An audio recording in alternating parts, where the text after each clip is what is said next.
Alright guys, welcome back to my channel, and we are this reaction video from an interview by John Ramsey that he just recently did with Ashley Flowers. Now guys, I've done some other videos here. You might want to go check them out. These videos are showing you how the Ramseys were framed by a very clever perpetrator. They show you that the Ramseys are innocent. I do not believe from the facts that I have shown that John Ramsey had anything to do with the crime. Although I do believe he may know a little bit more than what he's telling. I want to congratulate Ashley Flowers for a great interview. She's the first person who's had John Ramsey kind of squirming. I mean, again, I believe an intruder did this. I believe the Ramseys are innocent. But if you also believe the Ramseys are innocent, you have to face the fact that some of those questions that she was asking made John Ramsey uncomfortable. There's no way around that. Yes, he's innocent.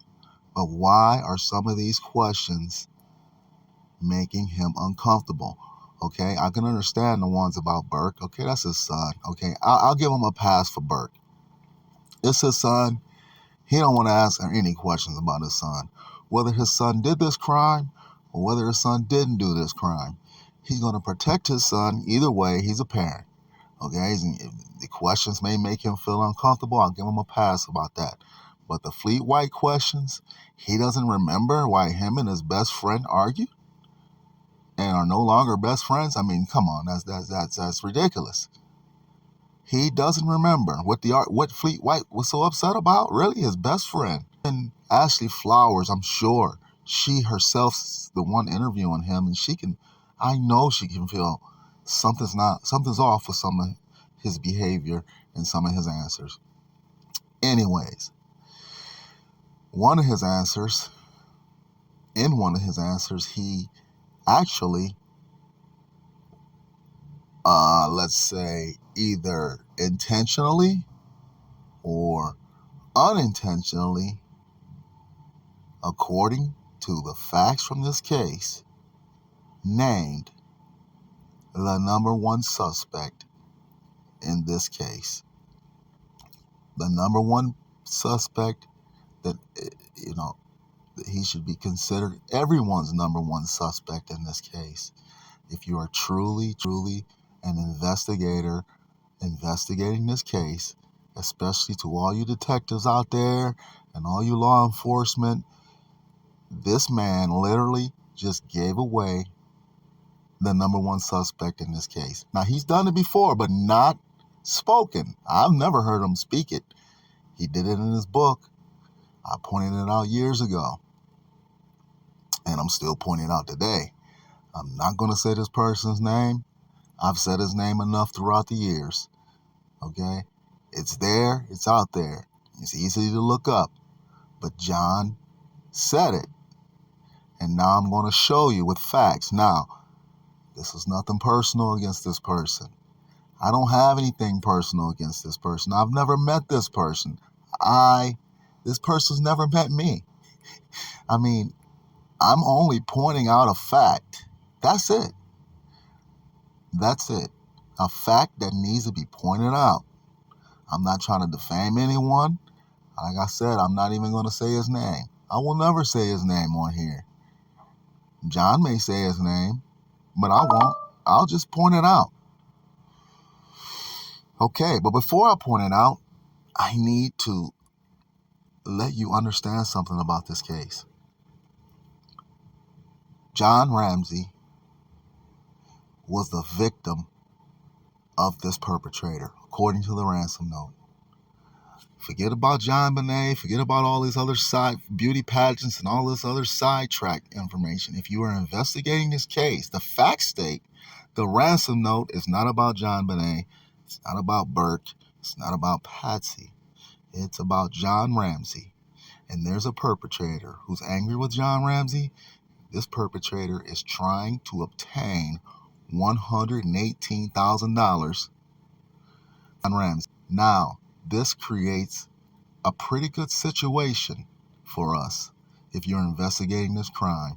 And again, if you're a detective or you're in law enforcement, you know this already. The perpetrator is trying to obtain money from John. There's an investigative technique used to solve thousands of crimes when money is involved. It's called following the money. You follow the money, and it could possibly, and in many cases, thousands of cases, have led to the perpetrator.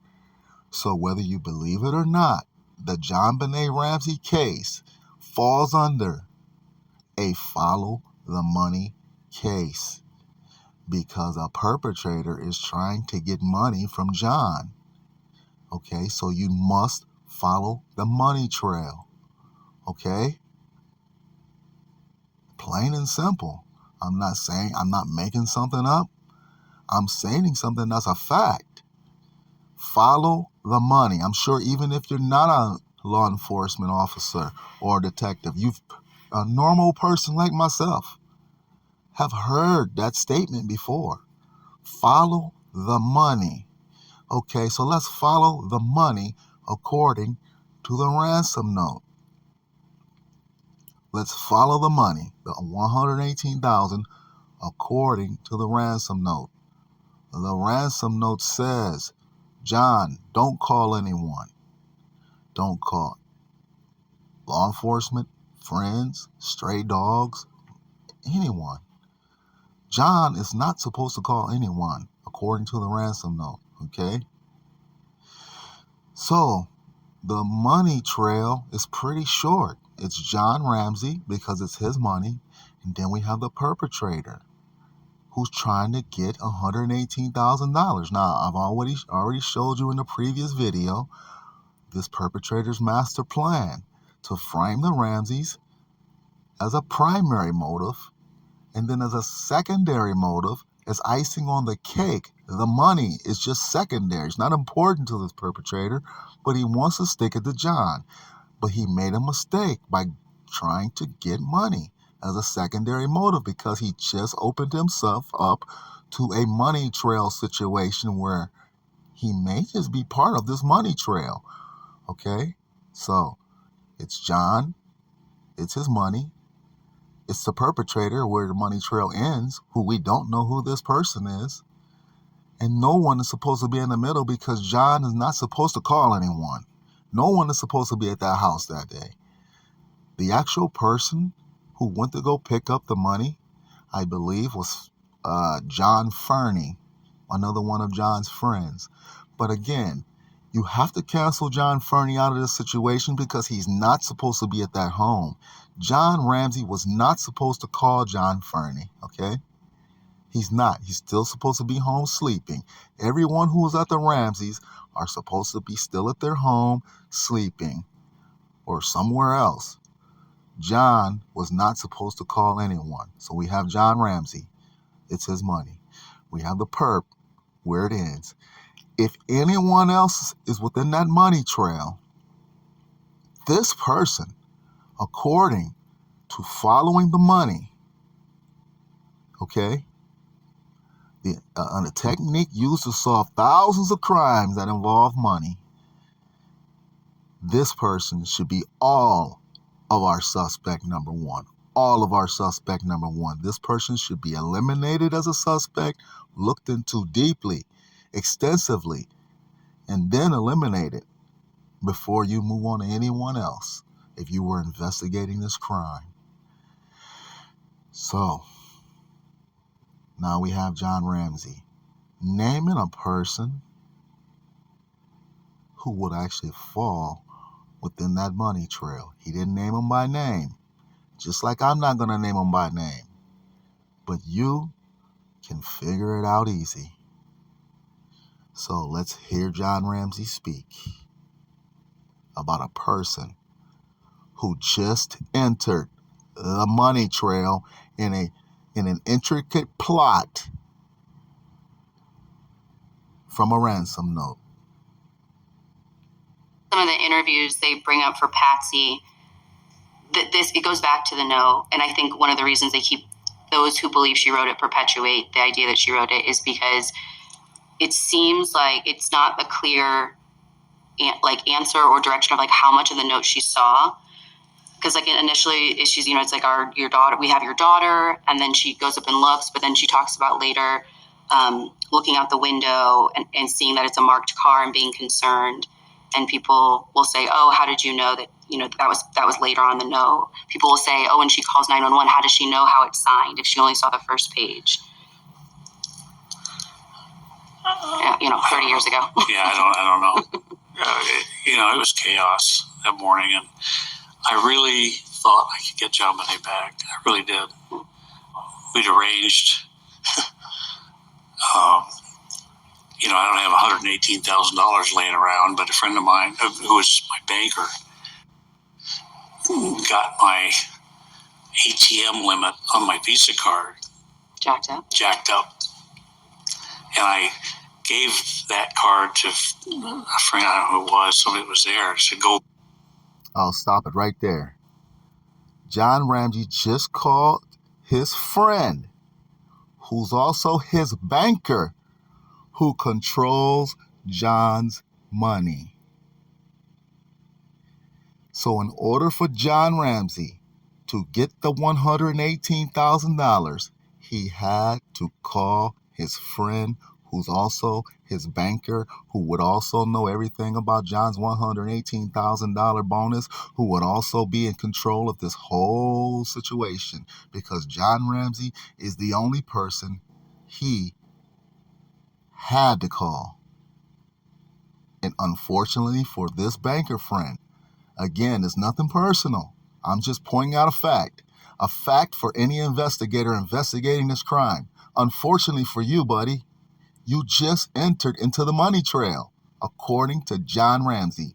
He did go on to say, I eventually gave that card to another friend, which again, I already mentioned was John Fernie, but John Fernie does not count. John Fernie went to actually go get the money, but again, he doesn't count. He's not supposed to be there at all.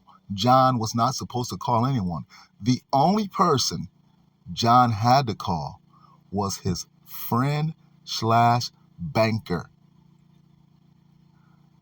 Now, this man just entered into the money trail, right in the middle of a plot. He is all of our suspect number one.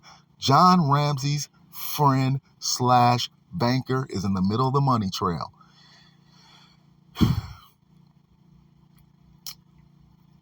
Simple as that. He needs to be looked at. All the way back in 2006, I pointed this out. The same banker friend filed a defamation lawsuit against me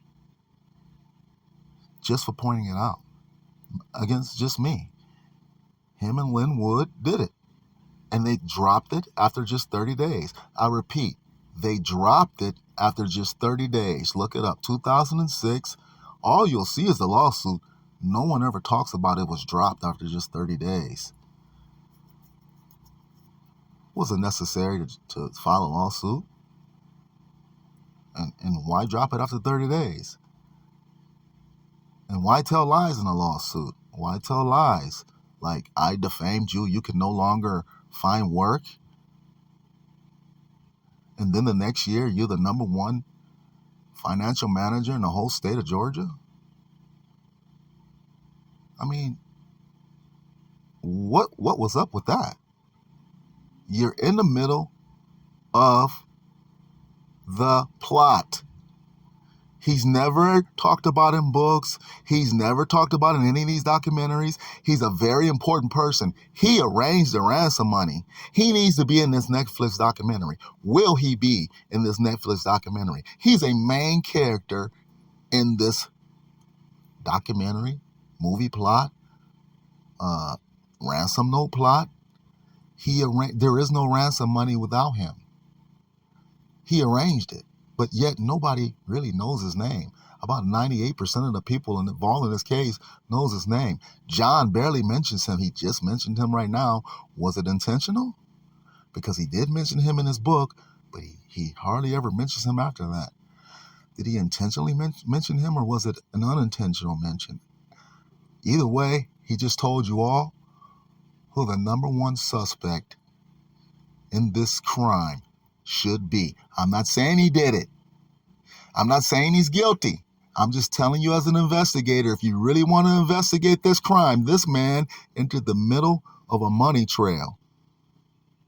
And he would know everything about that $118,000. In the ransom note, it says, if you get the money early, I will call you early to arrange an earlier pickup of your daughter, something like that. The writer is admitting that he will know if John gets the money early. How will this writer know that? How is this writer so confident to write that if you get it early, I'll call you early? Well, his best friend / banker, he'll know. He'll know if he gets the money early. That's all I'm saying, and I'll leave it at that.